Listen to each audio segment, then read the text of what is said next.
पास Oppo Reno 14 है, 14 series का कोई सा भी फ़ोन है, तो यहाँ पे आप कैमरा शटर साउंड को टर्न ऑफ कैसे कर सकते हैं या फिर क्लिक साउंड को ऑफ कैसे कर सकते हैं। कैमरा ओपन करके फ़ोटो क्लिक करने पे साउंड अगर आता है तो इसको बंद करने के लिए आपको जाना है 3 लाइन पे, सेटिंग पे जाना है, शटर साउंड को ऑफ कर देंगे।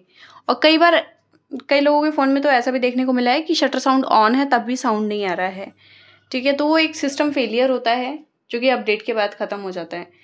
आप यहाँ पे ना इसको बंद कर देंगे और किसी को चाहिए तो यहाँ पे ऑन कर सकते हैं। मैंने बंद कर दिया, बैक कर लेंगे, फ़ोटो क्लिक करने पे कोई भी साउंड नहीं आ रहा है।